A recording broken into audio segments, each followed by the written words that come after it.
नमस्कार, अयोध्या दर्पण में आपका स्वागत है। नेहा सिंह राठौर लोक गायिका के ऊपर इस समय गिरफ्तारी की तलवार लटक रही है। गिरफ्तारी से बचने के लिए नेहा ने इलाहाबाद हाई कोर्ट की खंडपीठ लखनऊ में शरण ली है। अभी मंगलवार को सुनवाई हुई।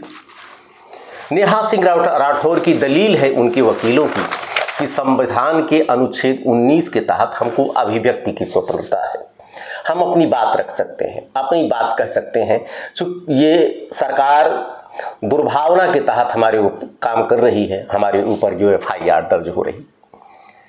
आपको बताते चलें कि नेहा सिंह राठौर के ऊपर देश के विभिन्न शहरों में FIR दर्ज हुई, जिसमें लखनऊ, पटना और अयोध्या।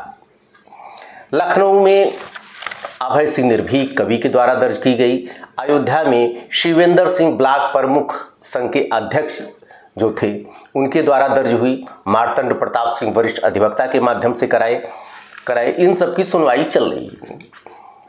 अब लेकिन लखनऊ में जब उनको पता लगा नेहा सिंह राठौर को हम गिरफ्तार किए जा सकते हैं, तो अपनी गिरफ्तारी के बचने के लिए संविधान में जो 226 के तहत हमको अधिकार दिया गया है कि गिरफ्तारी से बचने के लिए हम कोर्ट जा सकते हैं, तो वो कोर्ट आई है। यहां पर अभी बहस हुई मंगलवार को। अपर महाधिवक्ता BK शाही, शासकीय अधिवक्ता BK सिंह ने कहा कि नेहा सिंह के खिलाफ पर्याप्त सबूत है, इन्होंने देशद्रोह का कार्य किया है। इनके किए हुए ट्वीट पर जो सोशल मीडिया पर इन्होंने अपने बयान दिया है, उसको लेकर पाकिस्तान में ये हीरो बन गई हैं। पाकिस्तानी पूर्व प्रधानमंत्री इमरान खान ने इनके बयान को कोट करते हुए जो अनाप शनाप टिप्पणियाँ की हैं वो हमारे देश के हित में नहीं हैं, इसलिए इनकी गिरफ्तारी होनी चाहिए। और उनके पक्ष में सबूत देने के लिए 12 मई को डेट तय हो गई है हाई कोर्ट में।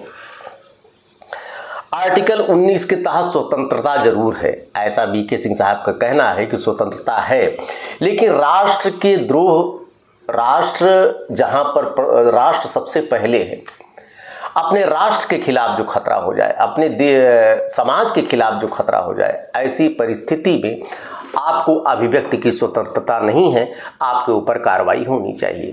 और धारा 152 जो BNS की वर्तमान धारा है, उसके तहत आजीवन कारावास तक की सजा हो सकती है, ऐसा कहना है सरकारी वकील को। 12 तारीख को सुनवाई होनी है। आगे देखिए क्या होता है।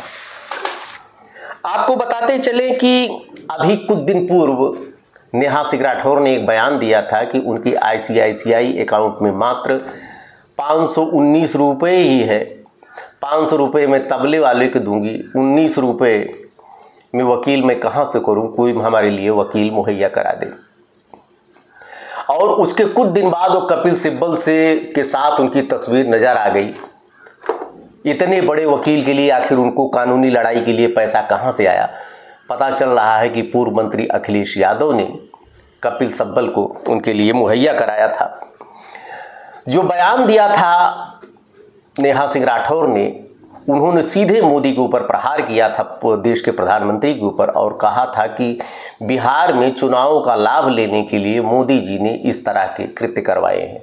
एक तरह से इस तरह के हमले के लिए जिम्मेदार उसने हमारी इंडियन गवर्नमेंट को कहा था, जिसका लाभ लेते हुए पाकिस्तानी गवर्नमेंट ने, पाकिस्तान के पूर्व प्रधानमंत्री इमरान खान ने अपने ट्विटर हैंडल पे जो शेयर किया, उससे हमारे देश की छवि बहुत खराब हुई। हालांकि इधर नेहा सिंह राठौर के स्वर बदल गए हैं। उन्होंने पाकिस्तान के बारे में कहा है कि देख लिया ना एक चुटकी सिंदूर की कीमत क्या होती है, और अपने ट्विटर हैंडल से उन्होंने देश के प्रधानमंत्री मोदी को भी सैल्यूट कहा है। लेकिन कितने भी रंग बदल गए हैं, कानून होता है। जो कृत्य आपने किया है, जो अपराध आपने किया है, इसको सजा आपको जरूर मिलेगी। विभिन्न अदालतों में FIR तो झेल ही रही, वहाँ तो सुनवाई होनी है। हाई कोर्ट में गिरफ्तारी से बचने के लिए जो नेहा सिंह राठौर आई हैं, अब देखिए उसमें इनको कितनी सफलता मिलती है। आगे क्या होता है वो 22 तारीख की सुनवाई के बाद ही पता लगेगा। लेकिन देखते रहिए अयोध्या दर्पण। ढेर सारी शुभकामना आपको। धन्यवाद।